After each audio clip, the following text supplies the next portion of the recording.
ये कहानी एक ऐसे विनाशकारी समय की है जब दुनिया भर के वैज्ञानिक अपनी रिसर्च के आधार पर सरकारों को चेतावनी दे रहे थे कि आने वाले 3 दिन के अंदर हमारी पृथ्वी पूरी तरह से तबाह होने वाली है। अजीब बात यह थी कि ना तो किसी सरकार ने और न ही किसी आदमी ने उस चेतावनी को सीरियस लिया। लेकिन जब 3 दिन बाद तबाही की शुरुआत हुई तब तक बहुत देर हो चुकी थी।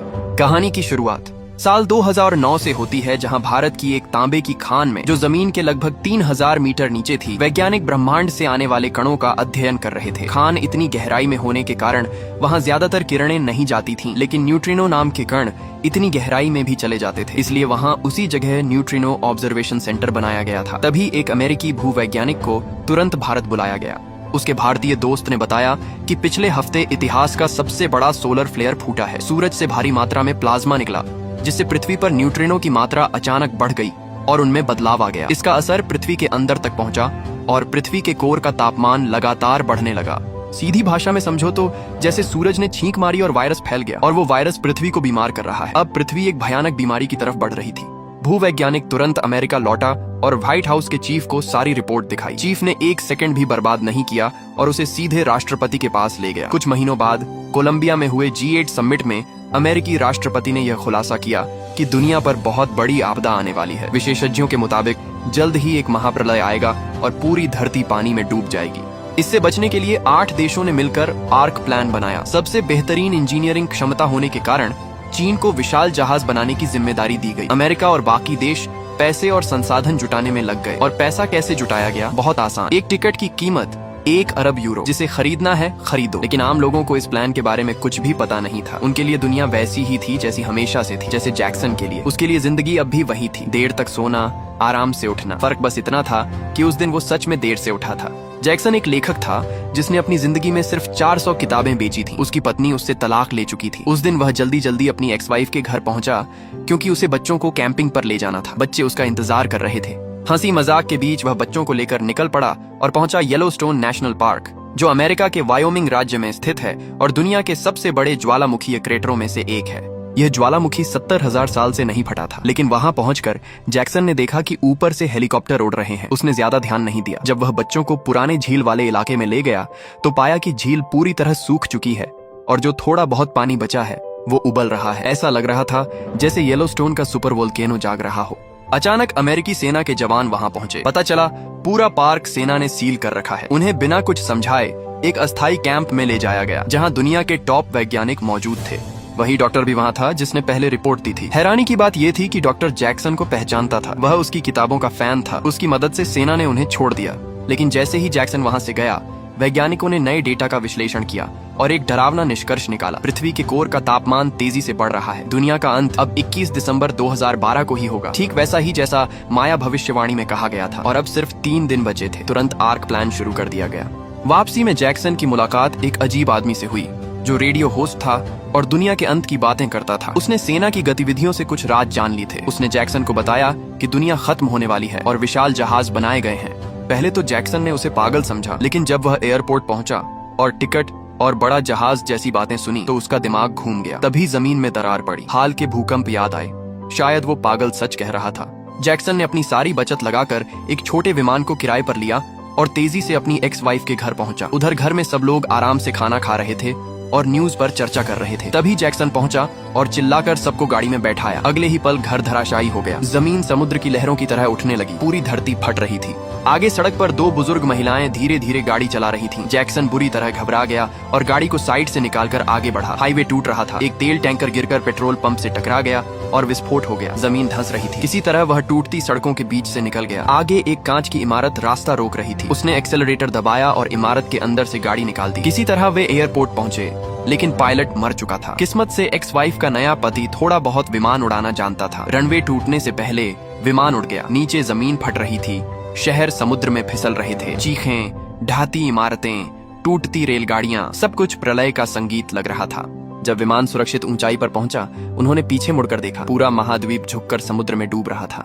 जैक्सन ने सबको सच बताया और तय किया कि वे उस रेडियो वाले आदमी के पास जाएंगे क्योंकि उसे आर्क की सही लोकेशन पता होगी। वे लोग रॉयल नेशनल पार्क पहुंचे। जैक्सन ने अपने एक्स वाइफ के नए पति को कहा कि वह विमान में ईंधन भरवाए और खुद अपनी छोटी बेटी को लेकर उस पागल रेडियो वाले आदमी को ढूंढने निकल पड़ा। जब वे उसके कैंप पर पहुंचे तो वह वहां नहीं था। जैक्सन उसकी मोटर होम लेकर उसे ढूंढने निकल पड़ा और आखिरकार उसे पहाड़ की चोटी पर पाया।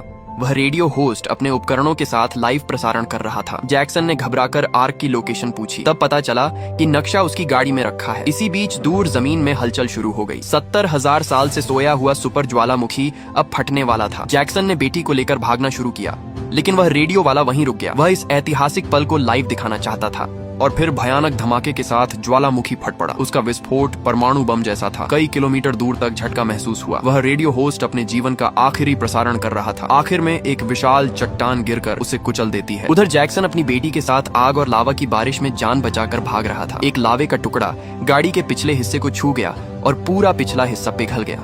किसी तरह वे विमान तक पहुंचे, लेकिन रास्ते में अचानक सड़क धंस गई। जैक्सन ने बिना सोचे एक्सेलरेटर पूरा दबा दिया और गाड़ी को कूदाकर दूसरी तरफ पहुंचा दिया। उसने बेटी को विमान में बैठने को कहा और खुद नक्शा लेने वापस मोटर होम की तरफ भागा। तभी एक उल्कापिंड आकर मोटर होम से टकराया और वह नीचे लावा की तरफ फिसलने लगी। सबको लगा जैक्सन खत्म हो गया। विमान उड़ने ही वाला था कि अचानक जैक्सन आखिरी पल में भागता हुआ दिखाई दिया। उसने दौड़कर हाथ बढ़ाया और टेकोनॉफ से ठीक पहले विमान में चढ़ गया। मोटर होम नीचे आग में समा गई।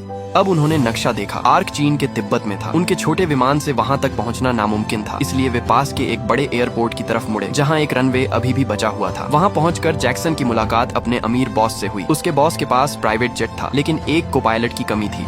जैक्सन ने अपने एक्स वाइफ के नए पति को को पायलट के लिए सुझाया। भले ही वह आधा अधूरा जानता था, लेकिन कोई और विकल्प नहीं था। सब लोग विमान में बैठे और उड़ान भरने की तैयारी की। पीछे से येलोस्टोन का ज्वालामुखी फटने से निकली राख एयरपोर्ट तक पहुंच चुकी थी। कॉकपिट में बटन देखकर नया को पायलट घबरा गया, लेकिन कप्तान की मदद से विमान उड़ गया। रनवे छोटा था, इसलिए समय से पहले विमान को ऊपर उठाना पड़ा। किसी तरह वे इमारतों से बचते हुए आसमान में पहुंच गए। कप्तान ने रास्ता तय किया। पहले हवाई जाकर ईंधन भरेंगे, फिर तिब्बत की तरफ उड़ेंगे।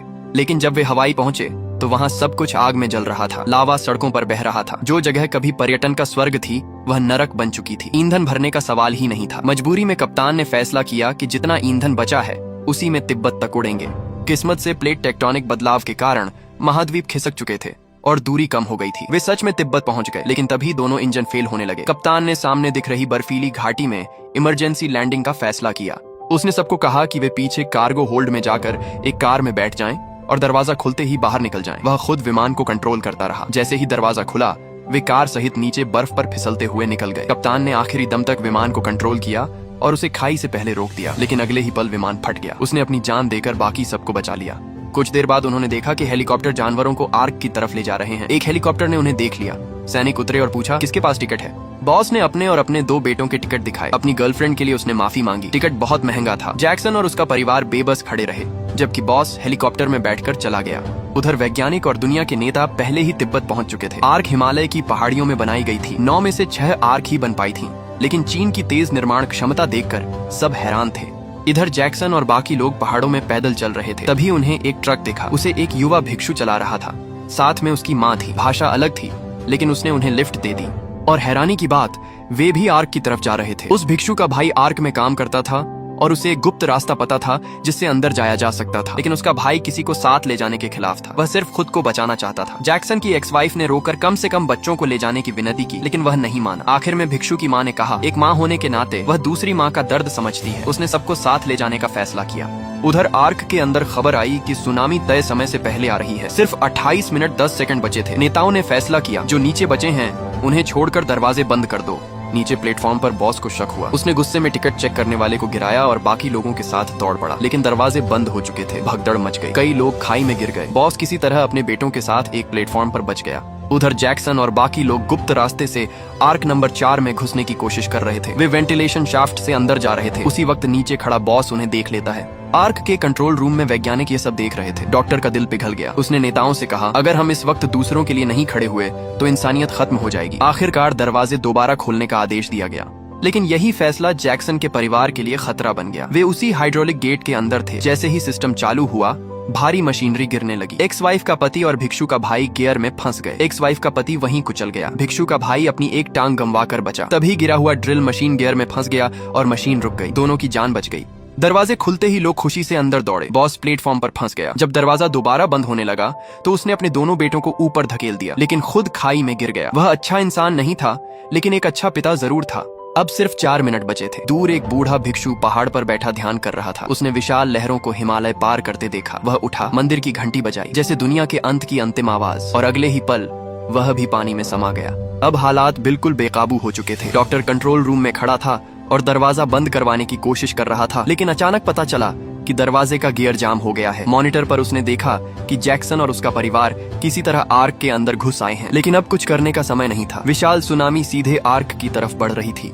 जैसे ही काउंटडाउन खत्म हुआ, पानी की विशाल दीवार आर्क से टकराई। इतना जोरदार झटका लगा कि पूरा कंट्रोल रूम हिल गया। पानी दरवाजों की दरारों से अंदर घुसने लगा। अंदर मौजूद लोग गिरने लगे। अफरा तफरी मच गई। इमरजेंसी सिस्टम चालू हुआ, लेकिन आर्क नंबर 4 का डूबना लगभग तय लग रहा था।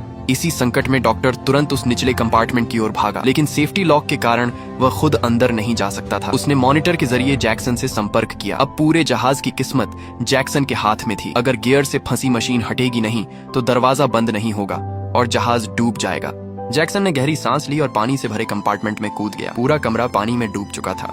उसे एक ही सांस में उस फंसी हुई ड्रिल मशीन को निकालना था। कंट्रोल रूम में बैठे सब लोग सांस रोके देख रहे थे। जैक्सन ने पूरी ताकत लगा दी, लेकिन मशीन टस से मस नहीं हुई। तभी अचानक उसका बेटा भी पानी में कूद पड़ा। उसने ध्यान से देखा कि असली समस्या मशीन नहीं बल्कि उसकी केबल थी जो गियर के अंदर फंसी हुई थी। जैसे ही जैक्सन ने केबल खींचकर अलग की, मशीन आसानी से निकल गई। गियर घूमने लगा। दरवाजा बंद हो गया।